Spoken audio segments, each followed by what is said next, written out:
Let's talk about Apple new Studio Display from the Peak Performance event. This is ArtIsRight. Before we start, subscribe if you're new and hit on the bell icon so you'll be notified every time I upload cool new videos like this. Apple Peak Performance event was really awesome, specifically for the Mac Studio. I mean, that is an extremely powerful computer that they have released. Seeing the way how the M1 Pro and M1 Max perform, I think the Mac Studio is definitely going to be a machine that's really awesome. I have released a video on my thoughts about it, including some preliminary configuration. You can check it out here and in the description below. But there's another product that Apple have launched at this event, and that is Apple Studio Display.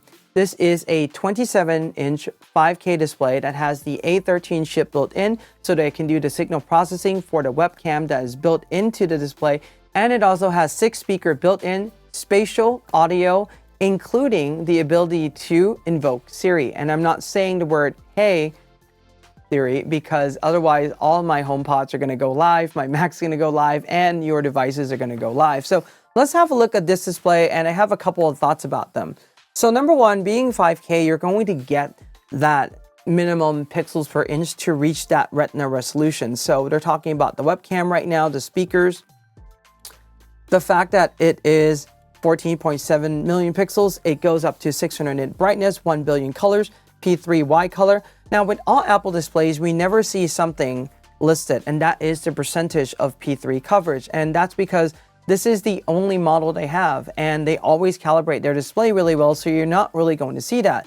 Now with this display, there's 2 coatings you can choose from. There is one which they call the anti-reflective coating, which I'm not sure, but from what I've seen so far, I think it's going to be very similar to the glossy displays that are in the other Macs already. For example, the MacBook Pro, 14 and 16-inch one, and all the other Macs, including the iMacs as well. I think we're going to get that similar glass that's a little bit more reflective. And then there is also the nano texture glass option, which is a lot more matte, and that definitely does add the price tag to the display too. So we're going to go look at the configuration in just a second. There's a few ways you can configure the stand, which I find very interesting.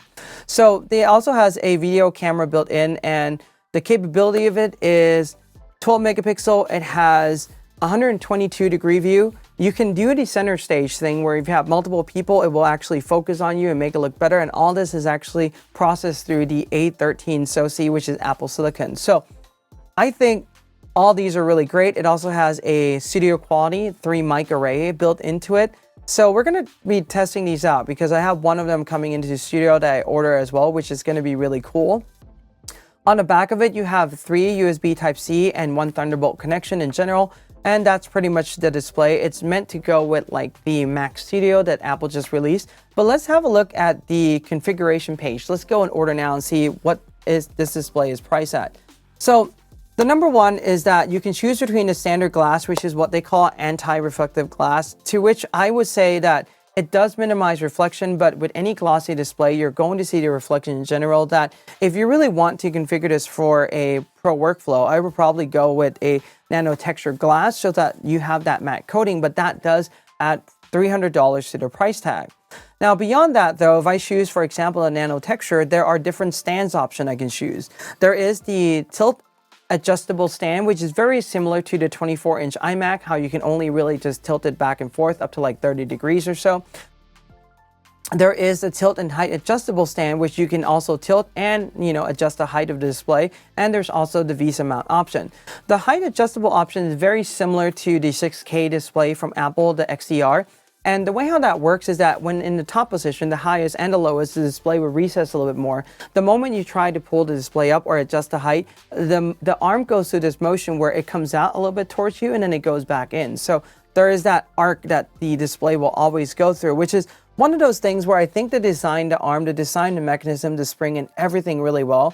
But that just changes your distance between you and your display a little bit. So that's something to keep in mind if you're choosing the tilt and height adjustable stand. So many of you that are following my channel for color management and you're a photographer, you're probably asking, what do I think about Apple Studio Display in general? I think that if you're doing video work, it's going to be a great display. But I think that if you're really doing photography workflow, if you're printing, if you're really serious about, just your entire photography end-to-end process, you probably want to look for a display that can show 99% Adobe RGB, especially if you do any type of printing, because that's generally the color space that's being used in printing. And I think those would probably be the better option to D's Display. Now, the thing is that because D's Display is just a standalone display itself, it doesn't have a computer built in like the iMac, you now have the option to, for instance, get a Mac Studio and link it up to any display of your choice, which I think is one of the best and compelling reasons to get the Mac Studio, because it does give us a lot more options to choose the display that we want to work in. Now, looking at this display in general, this is probably using regular LED backlight panel, is probably IPS. It doesn't say on the website some of these specs.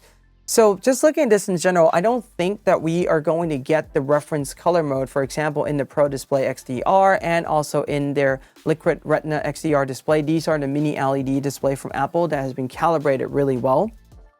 I don't believe we're going to see that, but I could be wrong. So once I get this into the studio, I'll run some kind of preliminary thoughts about that, and I'll share that with you regarding the whole process. And I'll also be running a calibration too, and let's see how that whole thing works out. Let me put it this way. Apple have always been really great at manufacturing like everything. They have calibrated all their display really well from the factory. I expect nothing less from them, but I think that, like I said, if you're a photographer, you want to look at a photo-specific display. This way, you have something that is really more matching to your workflow than a display that really works well for video and also happen to work for photography that covers P3 color space, but not necessarily in the 90% Adobe RGB. Anyway, that's my thought on Apple Studio Display. If you have any questions or comments, leave them below. Give this video a like, subscribe, and hit on the bell if you're new. And remember, in art we trust.